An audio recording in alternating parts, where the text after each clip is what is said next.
طریقے کو یاد کرو۔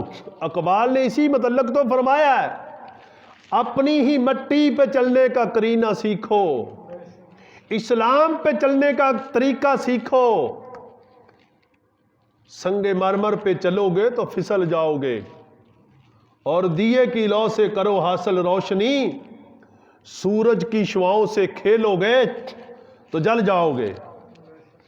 میرے دوستو، نبی رحمت صلی اللہ علیہ وسلم کی آمد کے بعد اب کسی دوسرے نبی کی ضرورت بھی نہیں۔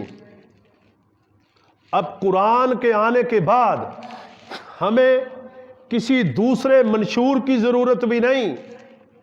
اب ہمارے کریم آقا صلی اللہ علیہ وسلم کامیابی کا نصاب، ترقی کا نصاب، عزت کا نصاب، اس دنیا سے کامیاب واپس جانے کا نصاب ہمارے کریم آقا صلی اللہ علیہ وسلم ہمیں عطا فرما گئے۔ نبی کریم صلی اللہ علیہ وسلم کے سینے پاک پہ قرآن کی کتاب کا نزول کیا گیا، قرآن پاک، اور حضور نبی اکرم صلی اللہ علیہ وسلم کی زندگی مبارک، آپ کی سنت مبارکہ دیکھیں۔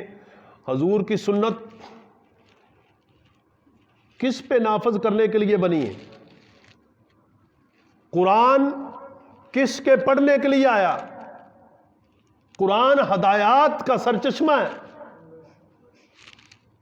اور قرآن سے علم تلاش کرو، قرآن سے علم تلاش کرو، قرآن سے حکمت کے موتی تلاش کرو، اور نبی اکرم صلی اللہ علیہ وسلم خاتم النبیین ہے، آپ کے بعد کوئی نبی نہیں آئے گا۔ سیدنا رسول اللہ صلی اللہ علیہ وسلم فرماتے ہیں کہ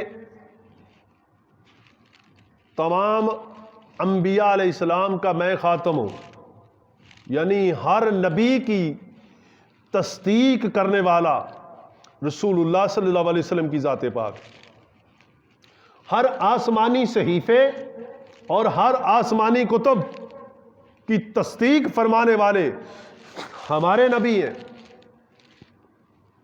جب ہمارے نبی خاتم النبیین ہیں، آپ کے بعد کوئی نبی نہیں آئے گا، تو میرے دوستو جب کوئی نبی نہیں آئے گا تو اب قیامت تک ہمارے پیارے آقا کریم صلی اللہ علیہ وسلم کا طریقہ ہی چلے گا۔ عزت اسی طریقے پہ ہے، کامیابی اسی طریقے میں ہے۔ وہ طریقہ سنت مصطفیٰ ہے، وہ طریقہ سنت مصطفیٰ ہے۔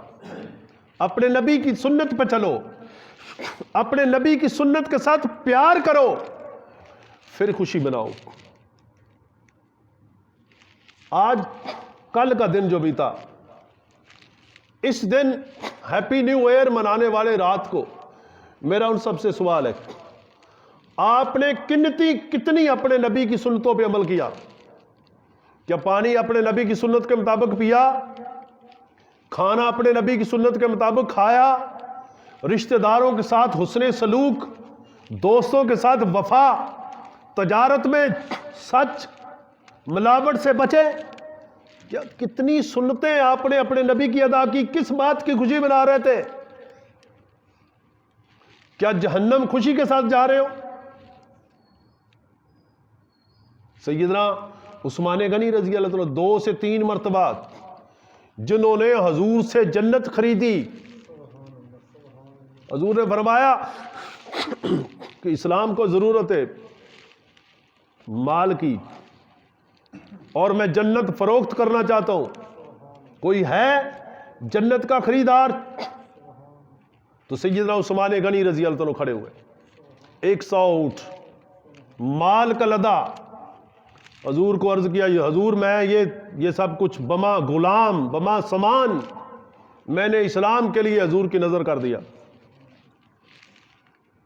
پھر حضور نے فرمایا کہ میں جنت فروخت کرنا چاہتا ہوں، کوئی خریدار ہے؟ کوئی خریدار ہے؟ سیدنا عثمان غنی کھڑے ہو، 100 اونٹ، پھر 100 اونٹ، پھر حضور کی نظر کر دیا، جنت کو پھر خرید لیا، غالباً 2 یا 3 مرتبہ 200 یا 300 اونٹ بما مال حضور کو پیش کر دیا، اور جب یہ پیش کر دیا تو 2 سے 3 مرتبہ جنت خرید لی۔ جب جنت خریدنے والا قبرستان سے گزرتا تھا تو چیخیں مار مار کے روتا تھا، چیخیں مار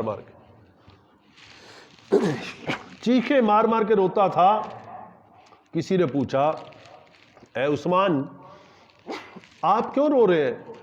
آپ کے نکاح میں 2 نبی کی بیٹیاں آئی، آپ نبی کے رشتہ دار ہیں، آپ کا بڑا مقام ہے، بڑا رتبہ ہے، آپ عشرہ مبشرہ میں سے ہیں، وہ صحابہ جن کو حضور نے فرما دیا میں ان کو سند دیتا ہوں اب ساری زندگی یہ جو چاہیں کریں، یہ جنت میں جائیں گے۔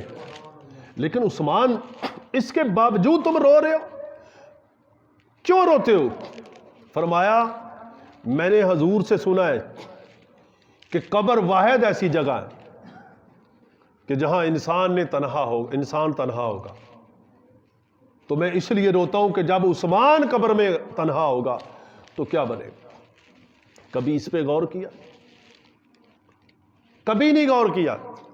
اگر غور کرتے تو کبھی نماز نہ چھوڑتے، اگر غور کرتے تو کبھی جمعہ نہ چھوڑتے، بلکہ لینے لگ کے راستے بلاک ہو جاتے، مسجدوں میں لینے لگ کے لوگ انٹر ہوتے۔ کبھی سوچتے ہیپی نیو ایئر منانے والے